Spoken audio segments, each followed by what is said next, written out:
Hello friends, आज मैं आप लोगों के समक्ष जीएस पेपर वन यानी बीपीएससी 66वीं बीपीएससी जीएस पेपर वन का क्वेश्चन लेकर आपके समक्ष प्रस्तुत हूँ।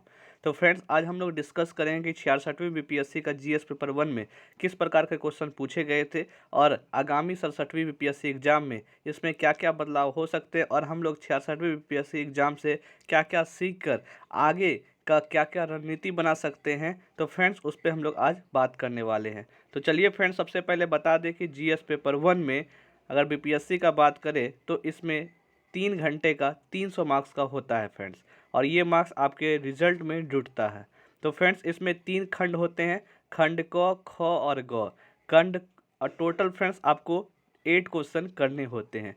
तो फ्रेंड्स, इसमें क्या होता है कि आपको पहले सेक्शन से 3 क्वेश्चन, दूसरे सेक्शन से 3 क्वेश्चन और तीसरे सेक्शन से 2 क्वेश्चन करने होते हैं। तो सब फ्रेंड्स, पहले क्वेश्चन में आपको हिस्ट्री का सेक्शन मिलेगा, दूसरे क्वेश्चन में आपको इंटरनेशनल रिलेशन मतलब आईआर का क्वेश्चन मिलेगा, और तीसरे सेक्शन में आपको डीआई मतलब डाटा इंटरप्रिटेशन का क्वेश्चन मिलेगा। तो चलिए फ्रेंड्स, बिना देरी का पहला क्वेश्चन की ओर चलते हैं। खंड क का देखते हैं फ्रेंड्स, पहला क्वेश्चन क्या है। पहला क्वेश्चन है कि संताल विद्रोह के क्या कारण थे, उसकी गति और उसके परिणाम क्या थे। तो फ्रेंड्स, जैसा कि मैंने पिछले वीडियो जैसे कि अभी सीडीपीओ का पेपर का डिस्कशन किया और भी बहुत सारे पेपर डिस्कशन किए हैं फ्रेंड्स, आप जाके प्ले लिस्ट में जाके देख सकते हैं। तो ये संताल विद्रोह के बारे में ही क्वेश्चन पूछ रहे हैं, लेकिन फ्रेंड्स अब जो क्वेश्चन पूछने का तरीका जो है ना वो थोड़ा सा बदल गया है। अब डायरेक्ट संताल विद्रोह के कारण क्या है वो नहीं पूछा। अब जाके क्वेश्चन देखिए फ्रेंड्स, हमने एनालिसिस किया जीएस पेपर वन सीडीपीओ का, तो उसमें अब इस प्रकार से आपको डायरेक्ट क्वेश्चन देखने नहीं मिलेगा, थोड़ा सा इसको घुमा के पूछा जा रहा है। तो फ्रेंड्स, दूसरा क्वेश्चन देखते हैं। दूसरा क्वेश्चन क्या पूछा गया कि बिरसा आंदोलन की विशेषता की समीक्षा करिए। तो फ्रेंड्स, आपको पिछले साल मतलब कि 66वीं बीपीएससी में दोनों मिल गया क्वेश्चन कि संथाल मुद्दा क्या है और बिरसा आंदोलन क्या है, दोनों आपको। लेकिन फ्रेंड्स, हमेशा क्या अक्सर क्या देखा जाता है ना कि दो में से एक क्वेश्चन आते हैं, लेकिन दोनों आते हैं ऐसा कभी नहीं हुआ है। लेकिन पिछले बार 66वीं बीपीएससी में देखने को मिला, हो सकता है इस बार भी आपको वैसा मिले। इसलिए आपको जो भी सेक्शन है ना फ्रेंड्स, हिस्ट्री का जो लिमिटेड क्वेश्चन होते हैं उसमें भी क्या होता है कि पता चल जाता है कि ये इस बार आया तो अगले साल नहीं आएगा। तो वैसा नहीं करिएगा फ्रेंड्स, आपको पूरा का पूरा तैयारी करना पड़ेगा फ्रेंड्स, क्योंकि हमने सीडीपीओ में देखा जो आर्ट एंड कल्चर का है वो तीनों क्वेश्चन पूछ दिया आपसे, पाल कला भी पूछ दिया आपसे, मौर्य कला भी पूछ दिया, साथ ही साथ पटना कलम भी पूछ दिया। तो फ्रेंड्स, आप ही बताइए, जो जितने भी पहले जो अनुभववादी थे, बहुत सारे जो बताते थे कि ये पढ़ लो ये नहीं आएगा, तो वो सब कुछ फेल हो रहा है धीरे धीरे फ्रेंड्स। और जितना अधिक मौका है फ्रेंड्स, अभी ले लीजिए रिजल्ट, क्योंकि आगामी में ये जो डायनेमिक सेक्शन जो आ रहा है बीपीएससी में ज़रूर होने वाला है फ्रेंड्स। चलिए फ्रेंड्स, तीसरा क्वेश्चन की ओर चलते हैं। तीसरा क्वेश्चन है कि चंपारण सत्याग्रह स्वाधीनता संघर्ष का एक निर्णायक मोड़ था, स्पष्ट करिए।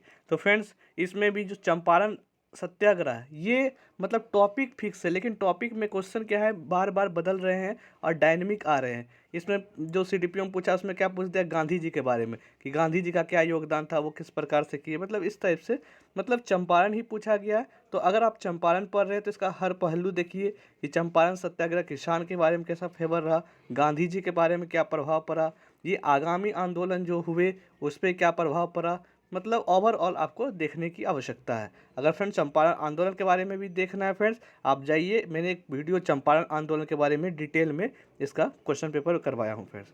चौथा क्वेश्चन देखिए फ्रेंड्स, क्या है कि सांप्रदायिकता और धर्मनिरपेक्षता पर नेहरू के विचार की विवेचना करिए। तो फ्रेंड्स, एक पर्सनैलिटी का क्वेश्चन पूछा जाता है जिसमें कि प्रायः नेहरू, टैगोर और गांधी के बारे में पूछा जाता है, लेकिन अब इधर से आपको जो जयप्रकाश नारायण है, राम मनोहर लोहिया है और जवाहरलाल नेहरू मतलब सुभाष चंद्र बोस है, वो सब भी अब ऐड ऑन हो रहे हैं। तो फ्रेंड्स, आपको देखने को मिलेगा इसमें भी 66वीं में भी देखने को मिला था और 65वीं में भी देखने को मिला था। मतलब कि अब ये डायरेक्ट बड़े जो पर्सनैलिटी है उससे न पूछ के छोटे छोटे पे भी जाने का प्रयास किया जा रहा है। तो फ्रेंड्स, अब अगला क्वेश्चन देखते हैं क्या है, पटना कलम चित्रकला की मुख्य विशेषताओं को स्पष्ट करिए। तो फ्रेंड्स, आपको यहाँ एक ये कला से पूछा जाता है, मतलब कि इसका जो सेक्शन है पूरा फिक्स है, लेकिन फ्रेंड्स अब आपको जो है ना सेक्शन फिक्स तो है, लेकिन पूरा सेक्शन आपको अब तैयारी जो है पूरी जोर तोड़ से सबको करना पड़ेगा। पटना कलम ही नहीं, मौर्य कला भी करिए, पाल कला भी करिए, एक बार ओवरऑल करिए, मतलब पटना कलम, मौर्य कला, पाल कला, मधुबनी पेंटिंग और मंजूषा पेंटिंग, मतलब आपको सब करना पड़ेगा फ्रेंड्स कि ओवरऑल में क्या है बिहार का। चलिए फ्रेंड्स, अब अगला क्वेश्चन देखते हैं, छठा।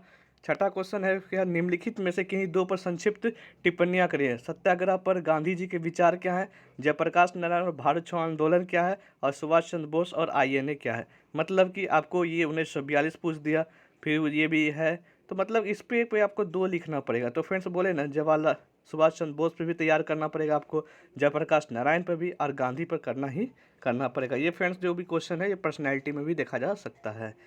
चलिए फ्रेंड्स, अब दूसरा सेक्शन का बात करें। ये हमेशा आईआर का होता है। देखेंगे फ्रेंड्स कि इस बार आईआर का क्या मतलब क्वेश्चन रहा, और अभी जो 67वीं आने वाला उसमें क्या चेंजेस हो सकते हैं, उसके बारे में भी चर्चा करने का प्रयास किया जाएगा।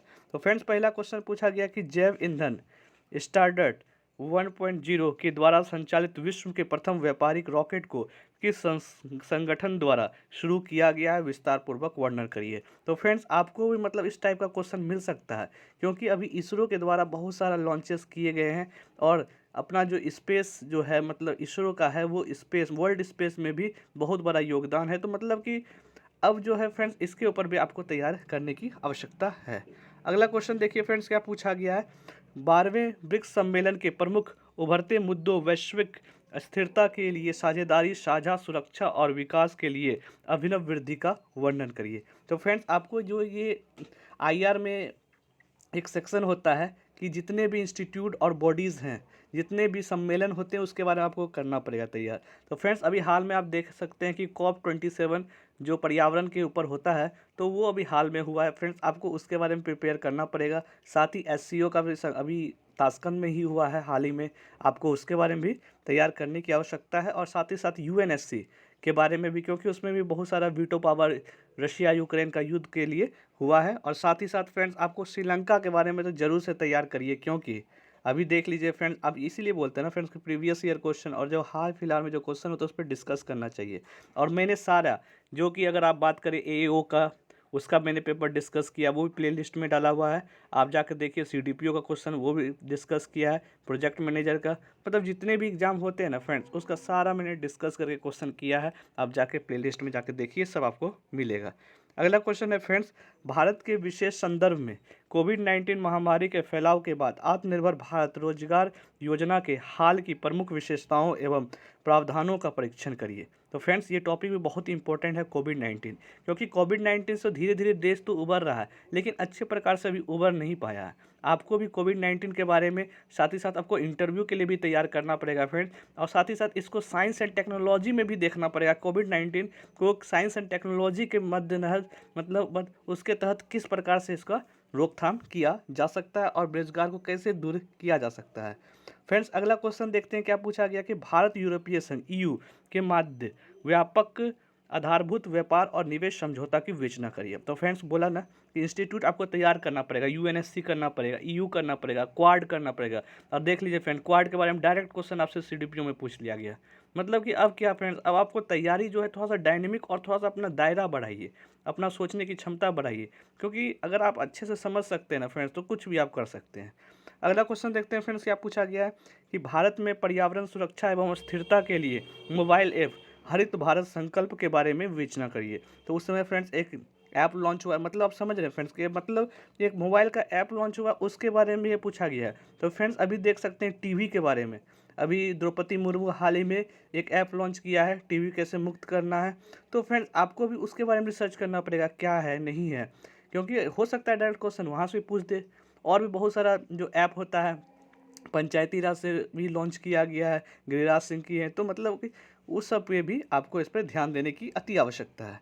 तो चलिए फ्रेंड्स, इसमें क्या हो गया कि 2 सेक्शन कंप्लीट कर लिए। तो दोनों सेक्शन में क्या देखने को मिला फ्रेंड्स कि आपको कितने कितने क्वेश्चन मिल गए, आप वो एक बार जोड़ लीजिए। कि पहला सेक्शन में फ्रेंड्स 6 क्वेश्चन मिले, 6 क्वेश्चन में आपको कितने क्वेश्चन करने पड़ेंगे, सिर्फ 3 करने पड़ेंगे। और दूसरा सेक्शन का बात करें तो इसमें आपको कितने क्वेश्चन मिल रहे हैं, 5 क्वेश्चन मिल रहे हैं, और इसमें आपको कितने करने पड़ेंगे, आपको इसमें टोटल 3 करने की आवश्यकता है।